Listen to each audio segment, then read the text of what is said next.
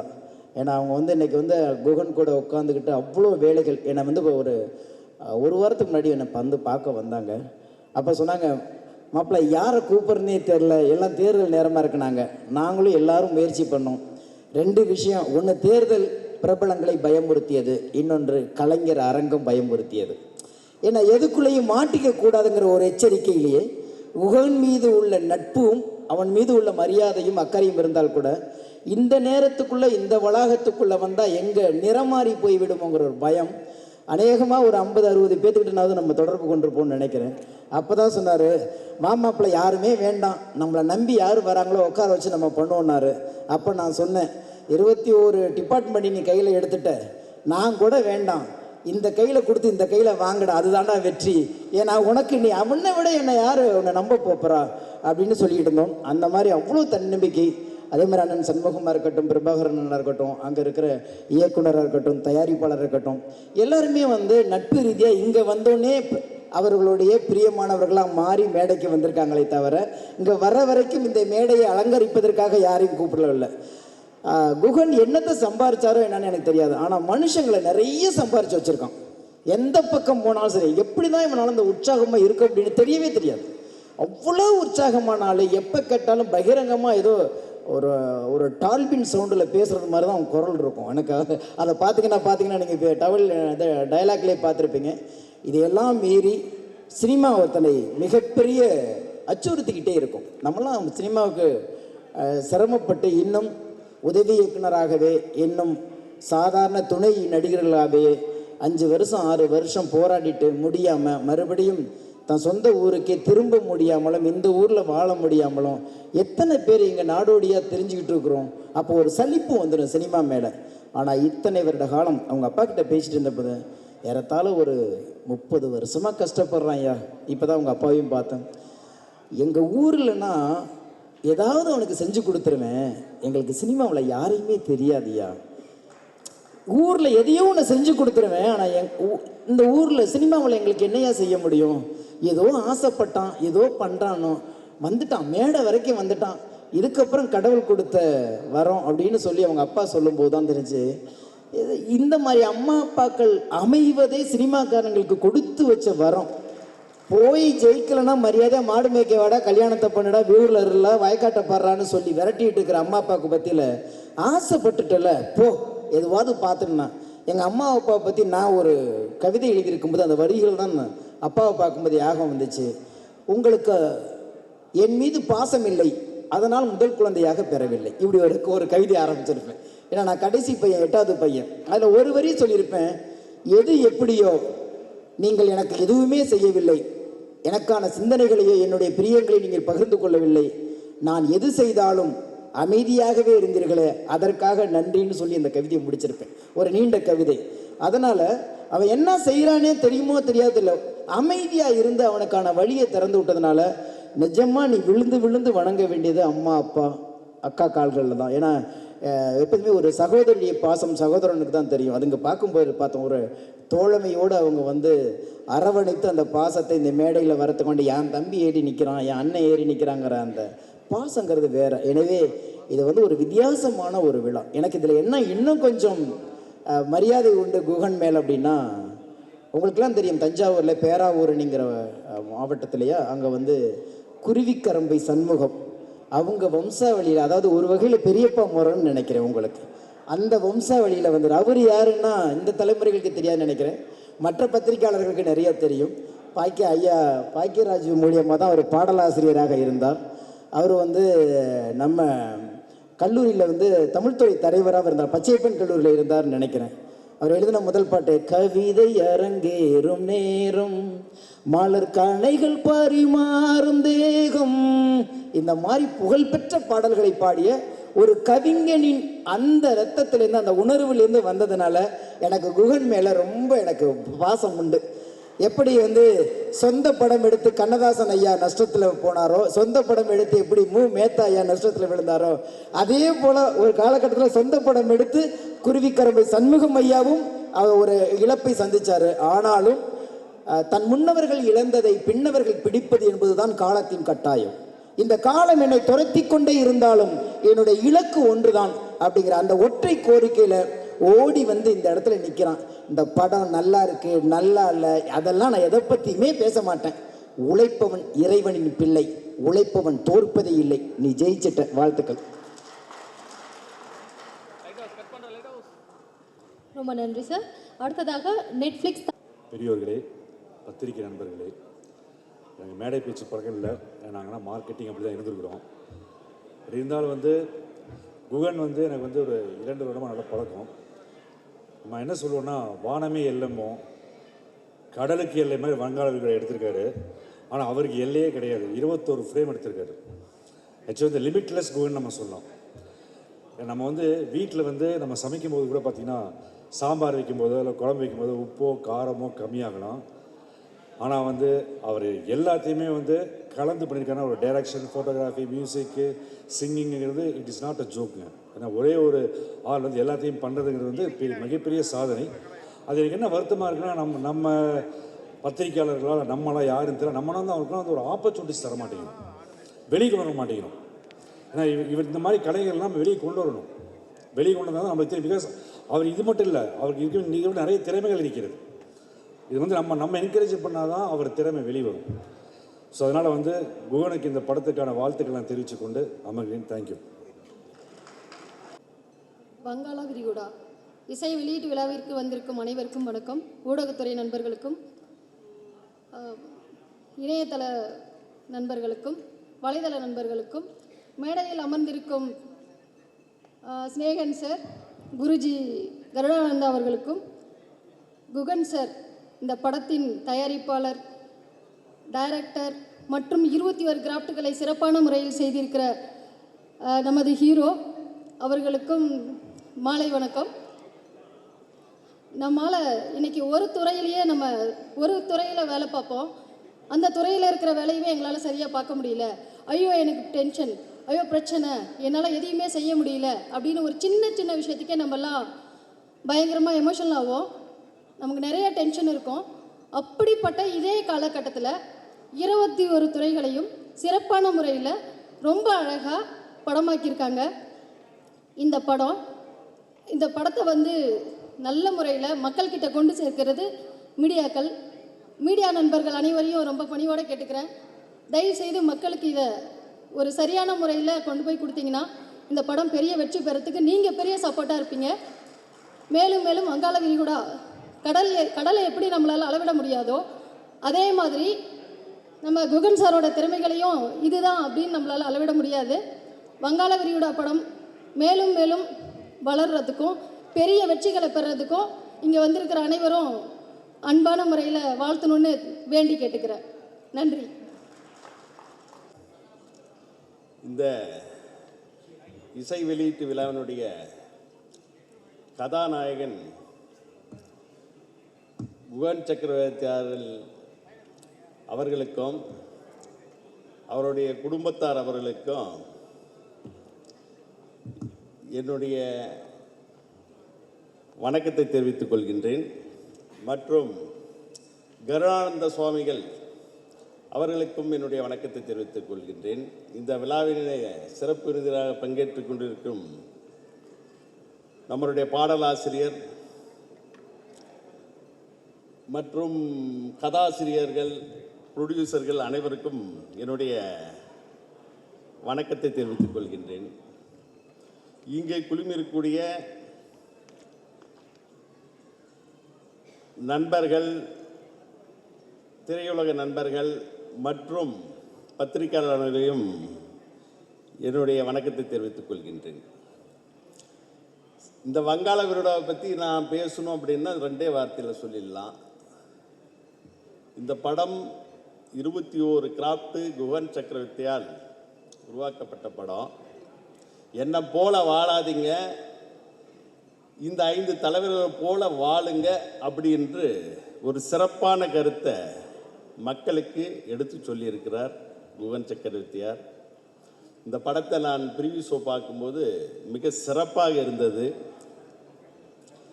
பாடல்கள் 6 பாடல்களும் அருமையாக இருந்தது என்பதே இந்த பத்திரிகையாளர் நண்பர்களுக்கு நான் தெரியப்படுத்திக் கொள்ள ஆசைப்படுகின்றேன்.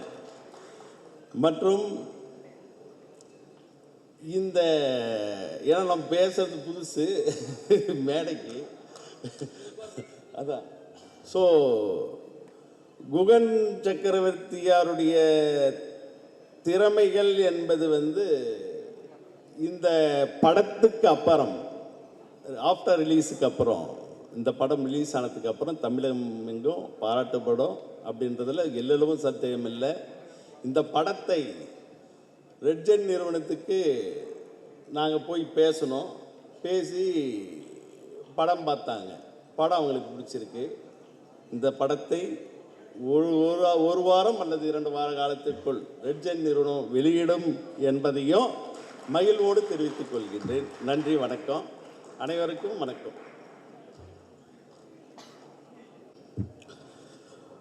தென்னாருடைய சிவனே போற்றி, எந்நாட்டவருக்கும் இறைவா போற்றி,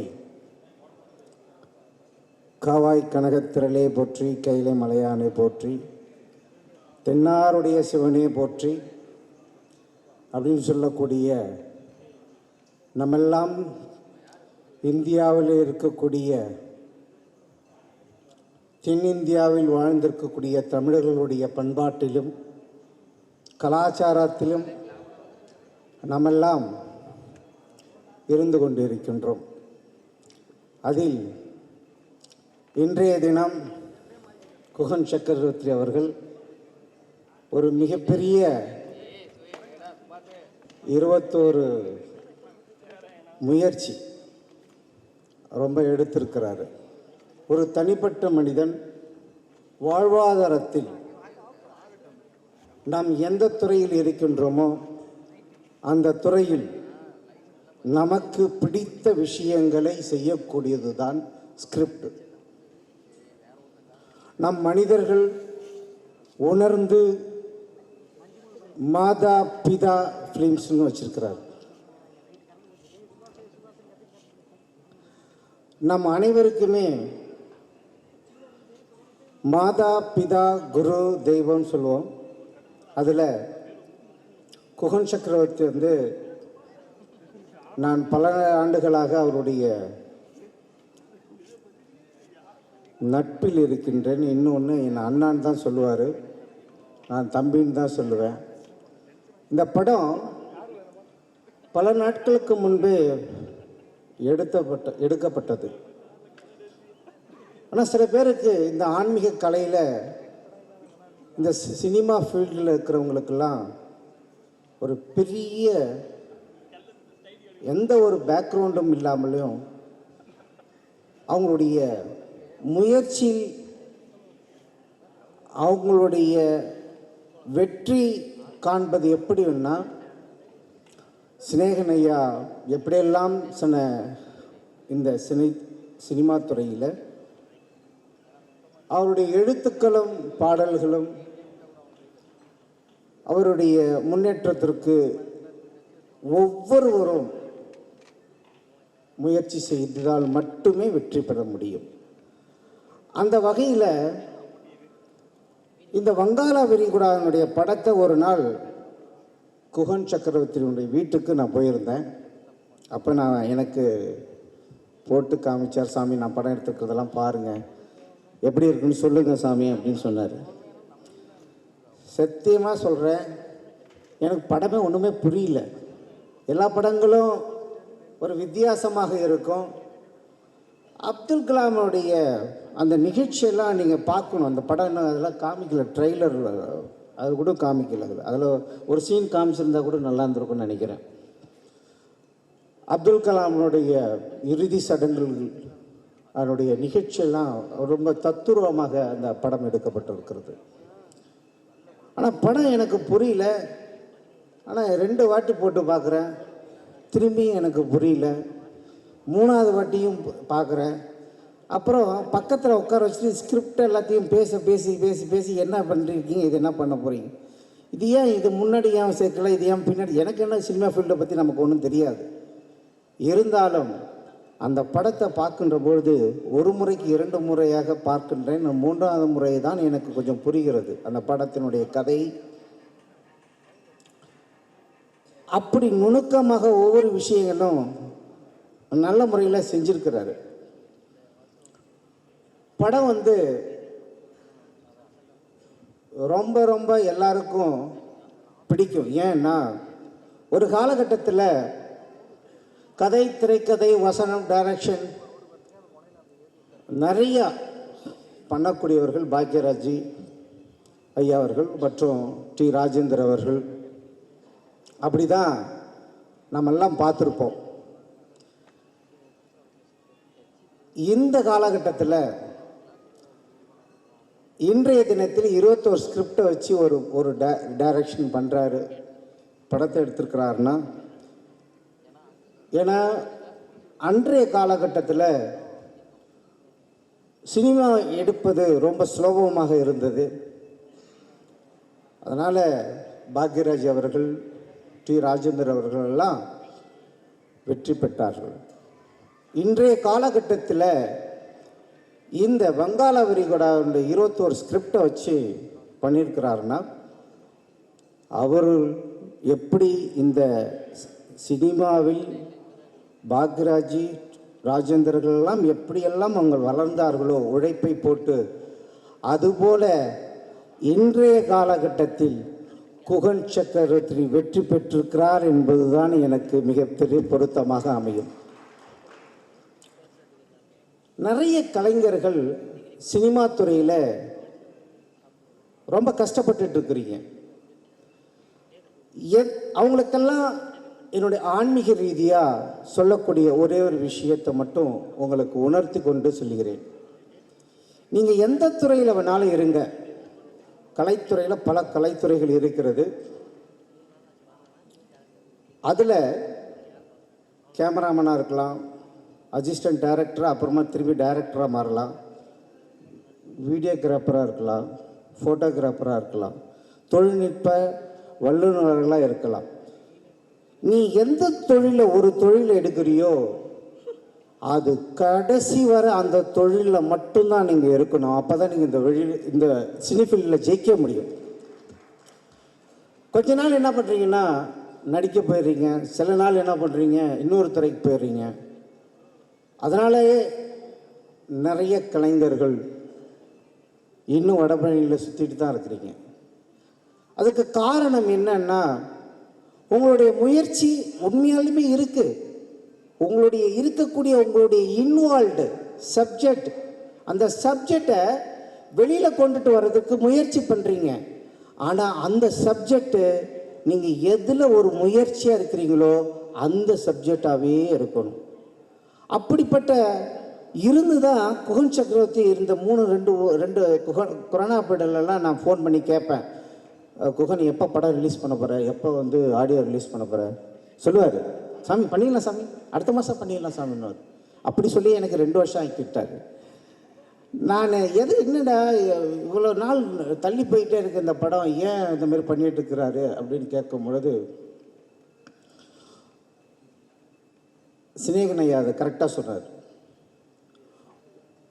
மனசு தோல்வி அடையவே கூடாது. ஒரு மனிதனுக்கு மிக மிக மிக மிக முக்கியம் அப்படின்னா, நம்ம வெற்றி அடையமோ வெற்றி அடையலையோ, ஆனால் மனிதனுடைய இயல்பான குணங்களிலிருந்து மாறவே கூடாது. அப்போ தான் உன்னுடைய வைப்ரேஷன்ஸ் வேலை செய்யும்.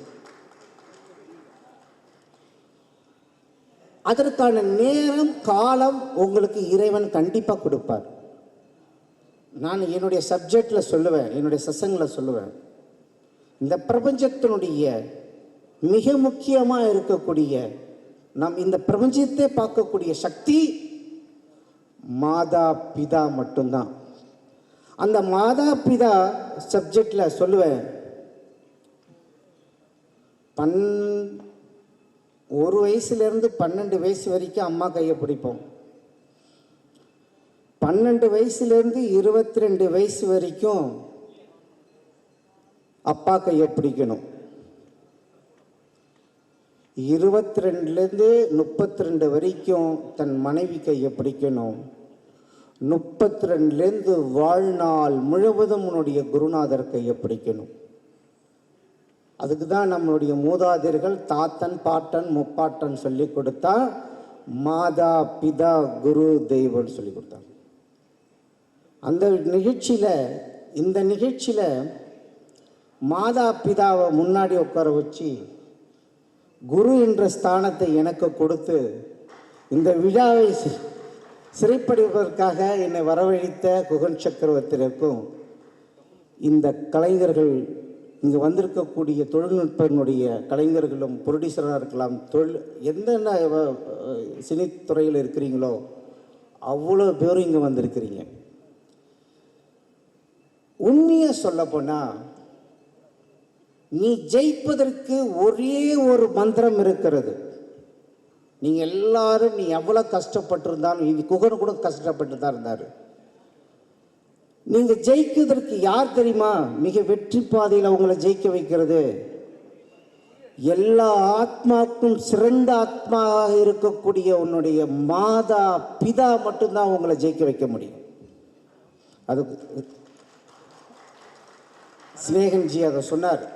அப்பா அம்மாவை பற்றி அவருடைய பிக் பாஸில் கூட அதை சொல்லியிருந்தார். அதை நான் கூட அவர்கிட்ட இப்போ சொல்லிட்டு இருந்தேன். தயவு செய்து யார் ஒரு மனிதன் தோல்வியில் இருக்கின்ற பொழுது தன் பிள்ளை போய் தன் தகப்பனாரிடம் காலில் விழுகின்ற பொழுது ஆசீர்வாதம் செய்கின்ற பொழுது அப்போ அந்த அம்மாவுடைய கண்களில் கண்ணீரும் நீரும் சுமந்திருக்கும். அப்படியே கண்ணில் என் பையன் ஜெயிக்கணும்னு நினைக்கிறான், ஆனால் முடியல. அந்த ஆத்மா அப்படியே பயங்கரமான ஒரு வைப்ரேஷன்ஸ் இருக்கும். அதுதான் பரிபூரணமான ஆசீர்வாதம் உங்களுக்கு.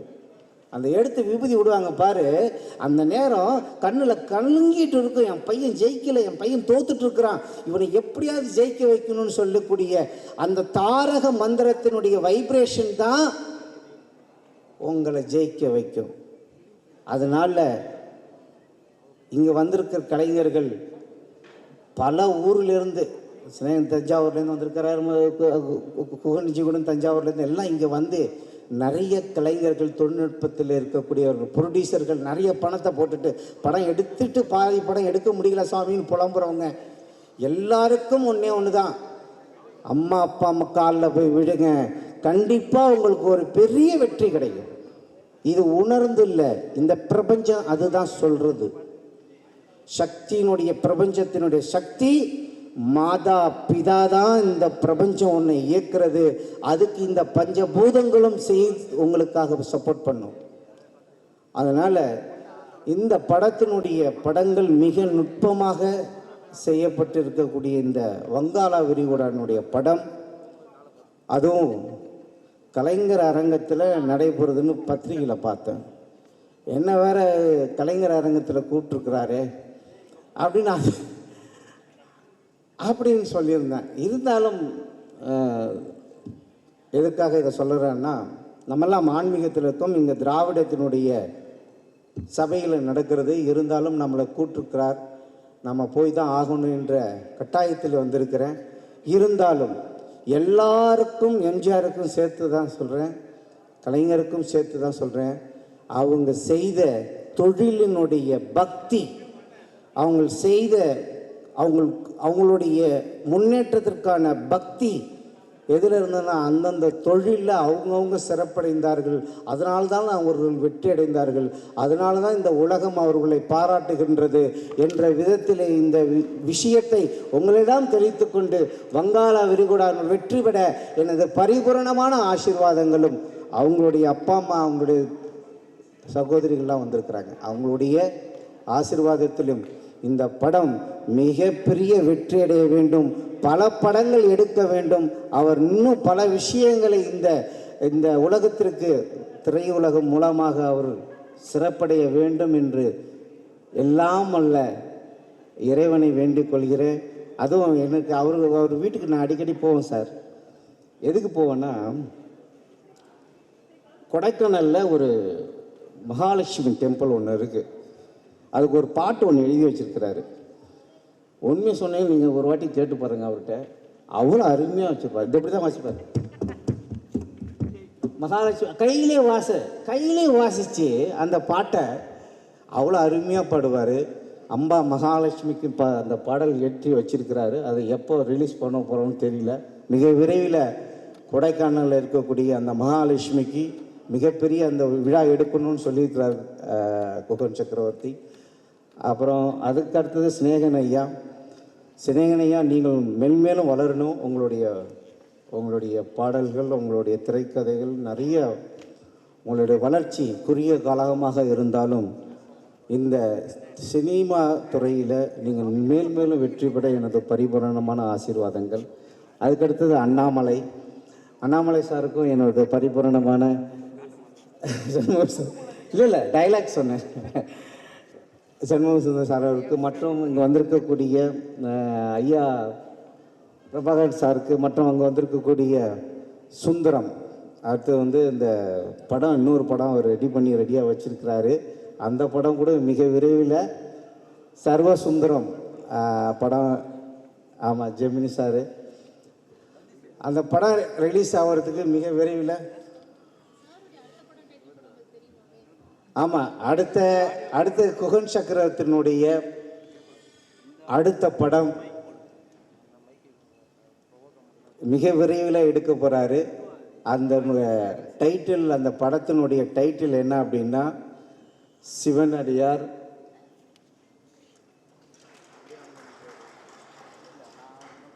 அந்த படம் அதுக்கும் மிக விரைவில் அந்த படம் ஒரு வித்தியாசமான ஒரு கதை. அந்த கதை ஸ்கிரிப்டை குகன் சக்கரவர்த்தி சார் அந்த படத்தை இயக்க போகிறாரு. அந்த படத்தை தயாரிக்க போகிறாரு, டைரக்ஷன் பண்ண போகிறாரு. முதல் படம் வங்காளருடைய நல்ல வெற்றியடைய எனது பரிபூரணமும், அவங்களுடைய மாதாபிதாவினுடைய குருவும், அவங்களுடைய குலதெய்வமாக இருக்கக்கூடிய அத்தனை தெய்வங்களும், அவருக்கு இருக்கக்கூடிய கலைஞர்கள், இங்கே வந்திருக்கக்கூடிய ப்ரொடியூசர்கள், தயாரிப்பாளர்கள், சின்ன சின்ன தொழில்நுட்பத்தினுடைய வந்திருக்கக்கூடியவர்கள், மீடியா நண்பர்கள் எல்லாரும் உங்களுடைய பரிபூரணமான ஆசீர்வாதத்தில் அவர் படம் வெற்றியடைய எனது வாழ்த்துக்களை தெரிவித்துக்கொண்டு நன்றியை தெரிவித்துக் கொண்டு வருகின்றேன். ஜெய் ஸ்ரீராம். டாக்டர் குகன் சக்கரவர்த்தியார் அவர்களை பேசுமாறு அன்புடன் அழைக்கிறோம்.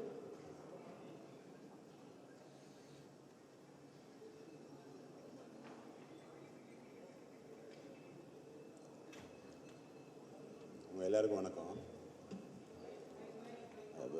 மைக்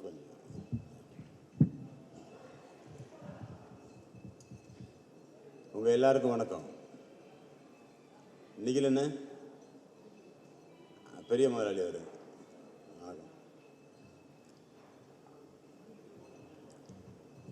இந்த வங்காள விரிகுடானா நான் பெரிய ஏதோ கம்ப சுத்துற வேலைகளை பார்த்துட்டேங்கிறது மாதிரிலாம் இல்லை. ஓகேண்ணா, தேங்க்யூ.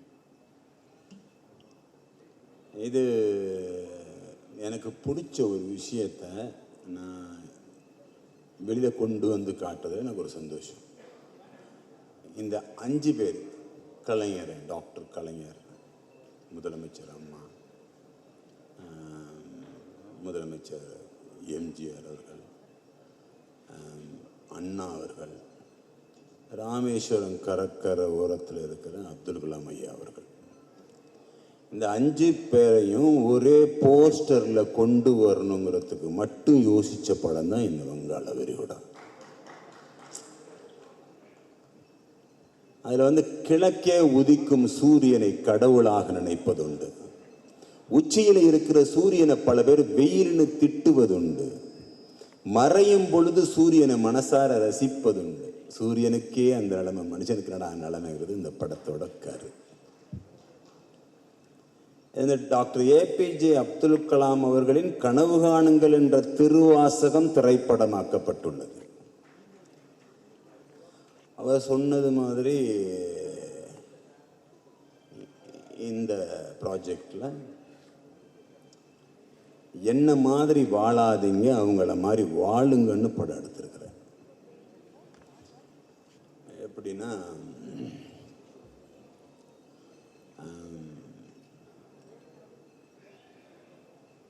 ஒரு ராமேஸ்வரம் கடற்கரையில் ஒரு மீனவ குப்பத்துக்குள்ளே பிறந்து செத்தத்துக்கு அப்புறம் உலக நாடுகளையே அழுக வச்சார் ஐயா அப்துல் கலாம். என்ன மாதிரி கோடீஸ்வரனாவும் குறுநில மன்னனாவும் வாழ்றதை விட இதே வங்காளரோட கடற்கரை ஓரத்தில் மீனவ குப்பத்துக்குள்ளே பிறந்து செத்தத்துக்கு அப்புறம் வெளிநாட்டில் உலகத்தையே அழுக வச்சார் ஐயா அப்துல் கலாம். நானும் அவர் வழியில் வாழணும்னு ஆசைப்பட்டு எடுக்கப்பட்ட கதை. நமக்கு பிடிச்ச தலைவர்களையும் இந்த வங்காள சுமந்துக்கிட்டு தான் இருக்கு. பேரறிஞர் அண்ணா அவர்கள் வாழும் இடம் வங்காள விரிகுடா, புரட்சி தலைவர் வாழும் இடம் வங்காள விரிகுடா, புரட்சி தலைவி அம்மா அவர்கள் வாழும் இடம் வங்காள விரிகுடா, டாக்டர் கலைஞர் அவர்கள் வாழும் இடம் வங்காள விரிகுடா. இந்த வங்காள விரிகுடா கடலின் அலைகள் ஓயாமல் இருப்பதைப் போல நமது திராவிட பாரம்பரியத்தின் அலைகளும் ஓயாமல் இருக்கட்டும். நட்புடன் குகன் சக்கரவர்த்தியார்னு முடிச்சிருப்பேன். அடுத்த படமெல்லாம் முடிஞ்சு லாஸ்ட் எண்டில் ஒரு கோரிக்கை வச்சிருப்பேன் முதலமைச்சருக்கு. எல்லாரும் கொஸ்டின் கேட்டாங்க என்கிட்ட. கட்சிங்கிற அடிப்படை ஒன்று இருக்கு, ஜாதிங்கிற அடிப்படை ஒன்று இருக்கு. எந்த அடிப்படையில் இந்த படத்தை தொட்டாலும் பூகம்பமாக வெடிச்சிருமோன்னு பயந்து எடுக்கப்பட்ட ஒரு கதை. எனக்கு தனிப்பட்ட முறையில் அப்துல் கலாம் மேலே வருத்தம் இருக்குன்னு சொல்லியிருக்கேன். என் ஃப்ரெண்டுலாம் அடிக்க வந்துட்டாங்க, பேச வந்துட்டாங்க. என்ன மச்சான் நீ என்ன இப்படி எடுத்திருக்க? இல்லை மச்சான், அதுக்கு காரணம் இருக்கு. அந்த காரணத்தை உங்ககிட்டையும் நான் இங்கே சொல்ல மாட்டேன், சினிமா பாருங்க. அதே சமயத்தில் இங்கே வந்திருக்கிறது யாரும் வெளியிலேருந்து காசு கொடுத்து எனக்கு பேசுறதுக்கு கூட்டிக்கிட்டு வராத ஆளுங்க. முதல் சினிமாவில் இப்படி ஒரு மேடை, அது மிகச்சிறந்த சரியான மேடை. தலைவன் மிகச்சிறந்த எழுத்தாளன், மறுக்க முடியாத தலைவன் டாக்டர் கலைஞர் அவர்கள் பேசி இந்த மேடையில் நானும் பேசுவதை நினைத்து பெருமை கொள்கிறேன் நெஞ்சில். அவர் எனக்கு இன்ஸ்டியூட்டில் படிக்கிறதுக்கு ரெக்கமெண்டேஷன் பண்ணி ஒரு ஆள்கிட்ட சொல்லிவிட்டு என்னை அனுப்பிவிட்டாங்க. அப்போ டிஆர் பாலு, எக்ஸ்எம்எல்ஏ கிருஷ்ணமூர்த்தி, இங்கே மச்சான் உட்காந்துருக்காரு சுரேஷ்னு, வாண்டு என்னை கையை பிடிச்சி கூட்டிகிட்டு போவார். எங்கள் அப்பா அம்மா 2 பேரும் அவரை நம்பி தான் விடுவார். எங்கள் அண்ணன் செத்து போயிட்டார் ஆக்சிடெண்ட்டில். அப்போது சாமியை கும்பிட மாட்டேன் நான். ஏன்னா திருச்செந்தூர் கோயிலுக்கு போகையில் தான் எங்கள் அண்ணன் ஆக்சிடெண்ட் ஆகி செத்துது. அதில் கிட்டத்தட்ட முடிஞ்சு போச்சுன்னு சொன்ன ஒரு குடும்பம் தான் எங்கள் குடும்பம். அதில் அப்பா அம்மா தங்கச்சி எல்லோரும் போயிருக்காங்க. எங்கள் மாமா பசங்க, சின்ன பசங்க. அந்த ஆக்சிடெண்ட்லேருந்து இன்னைக்கு வரைக்கும் என் குடும்பம் எழும்பி வெளியில் வரலாங்க. இதுதான் உண்மை. பாசம் மட்டும்தான் இங்கே. காசு உங்ககிட்ட இருக்கும், அவர்கிட்ட இருக்கும், அவர்கிட்ட இருக்கும். பெரிய ஆள்னு சொல்கிறவன் எல்லாம் படம் எடுக்க முடியாது.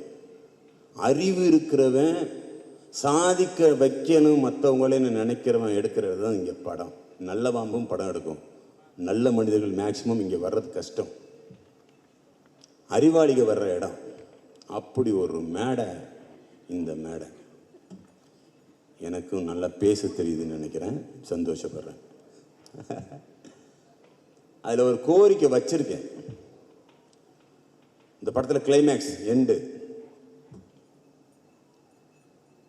நம் தலைவர்கள் வாழும் பூமிக்கு மெரினா கடற்கரை என்ற பெயரை விட திராவிட கடற்கரை என்ற பெயரை பொருத்தமாக இருக்கும் என்று நம் பாரம்பரியத்தின் வாரிசு மாண்புமிகு முதலமைச்சர் மு.க. ஸ்டாலின் அவர்களின் கவனத்திற்கு இந்த வங்காள விரிகுடா திரைப்படத்தின் வாயிலாக பரிந்துரை செய்கிறேன். பணிவன்புடன் மக்களோடு நான். இந்த படத்தை போட்டு காட்டி தியேட்டரில் ரிலீஸ் பண்ணதுக்கு அப்புறம் வேணா இங்கே கூட்டம் நிறையா வரலாம், நான் நல்லா பெரிய பேச்சாளர், நல்ல நடிகை, நல்ல டைரக்டர்னு சொல்லலாம். அதுக்கு வளர்ச்சி அடைகிறதுக்கு நல்ல அப்பா அம்மா வேணும். எனக்கு கிடைச்ச அப்பா அம்மா மாதிரி யாருக்கு கிடைச்சிட்டு எனக்கு தெரியாது. அப்படி ஒரு அப்பா அம்மா. அதே மாதிரி என் மாப்பிள்ளை ரொம்ப பிடிக்கும். யார் சிநேகனன். அவங்க அப்பா அம்மா மேலே வச்சிருக்க அன்பும் பண்பும் பாசமும் உண்மையும் நேர்மையும் கருணையும் காதலும் என்னை விரும்ப வைத்தது என் மாப்பிள்ளை சிநேகன். நானும் போய் அவனை கூப்பிட்டு, மாப்பிள்ள எங்கே இருக்கு மாப்பிள்ள, சொல்லு மச்சான், மச்சான் எங்க என்ன வச்சான், என்ன வச்சான் மச்சான். அரசியல் பயங்கரமான சூடு பிடிக்கிற நேரத்தில் யாருமே உன்னை நம்பி இங்கே வந்து பேச முடியாது மாப்பிள்ள. இதில் பாதி பேருக்கு கட்சி, பாதி பேருக்கு மற்றதெல்லாம் இருக்குது மாப்பிள்ள. பணம் கொடுத்தா பாதி பேர் வருவாங்க, இடம் கொடுத்தா 3/4 பேர் வருவாங்க. இந்த இடத்துல கட்சி சார்பில் ஒருத்தனால பேச முடியாதுன்னு சொன்னாங்க. ஆனால் பேசுறதுக்கு கூப்பிட்டு வந்தால் ஒரே ஆள் ஏன் மாப்பிள்ள. இதோட பெருமை எனக்கு என்ன வேணும்? வந்து பேச நான் கட்டி பிடிச்சா முத்தம் கொடுத்தேன், ஜெயிஸ்டேண்டா மச்சான் அப்படின்னு. படம் நல்லா இருந்தால் தான் நீங்கள் பார்ப்பீங்க. நல்ல படம், தரமான படம், அருமையான பாட்டு, சரியான மெட்டு போட்டு பாடியிருக்கிறேன். கதை, திரைக்கதை, வசனம், பாடல்கள், இசை, ஒளிப்பதிவு, கலை, நடனம், சண்டை பயிற்சி, பின்னணி பாடகர், பின்னணி இசை, ப்ரொடக்ஷன் டிசைனர், டைட்டிலிங், சிகை அலங்காரம், வெளிப்புற படப்பிடிப்பு, தளங்கள், ப்ரொடியூசர், டைரக்டர். அப்போ பாஸ் இதுக்கே ட்ரைனிங் எடுத்தால் தான் பஸ் உங்ககிட்ட பேசி ஜெயிக்க முடியும். ஏன்னா இங்கே வந்து ஒரு மிகப்பெரிய நடிகை இந்த மேட்ரெல்லாம் அழகாக அரேஞ்ச் பண்ணியிருக்காரு, நிகில் முருகன் அண்ணா. நான் வந்து ஆடியோ ரிலீஸ் பண்ணேன். ஓகே குகன், பண்ணிக்கலாம் குகன், பண்ணிக்கலாம் குகன். ஓகே, அப்போ எப்போன்னு உங்களை பார்க்கலாம். நான் சொல்கிறேன் குகன், நான் சொல்கிறேன் குகன். ஓகே, ஒரு நாள் ஃபோன் பண்ணி, குகன் நம்ம பண்ணிக்கலாமா? ஓகேண்ணா ஓகேண்ணா. அதுக்கப்புறம் ஓகேண்ணே, ஃபங்க்ஷனுக்கு காலையில் எல்லாம் புக் பண்ணி எல்லாம் வந்தாச்சு, எல்லோரும் வந்தாங்க. குகன் ரெடி ஆகிட்டியா, வர்றியா வா. 3 நாள் தான் தலைவா பேசியிருக்கிறாங்க. இதுக்குள்ளே இந்த ஃபங்க்ஷன் வச்சு நடத்துறதுக்குள்ளே என்ன மாதிரி படக்கு நடிக்கணும் நமக்கு தான் தெரியும். காசு பணம் மட்டும் முக்கியம் இல்லைடா, என்னை நம்புடா வாடான்னு கூப்பிட்ட ஒரு நல்ல ஒரு மிகச்சரியானவன். அதனால தான் பிஆர்ஓவில் வந்து பெரிய லெவலில் இருக்கிறாரு நிகில் முருகன்றது எனக்கு இன்னைக்கு தெரியும். சத்தியம். சட்டை போட்டு வேட்டி கட்டி எல்லாரும் பெரிய மனுஷனாக ஆயிட முடியாது. நல்லா தலைமுடியை பலன்னு வச்சுருந்தா கூட ரஜினிகாந்த் ஆயிட முடியுமா? முடியாது தலைவா. எவன் தலையில் என்ன எழுதியிருக்கோ அதுதான் நடக்கும். நாளைக்கு எனக்கு இங்கே இருக்குது அப்படின்னா இது கண்டினியூ ஆகும். அதனால் உழைக்கிறேன், பொழைக்கிறேன், என்னை ஆசீர்வாதம் பண்ணுங்க.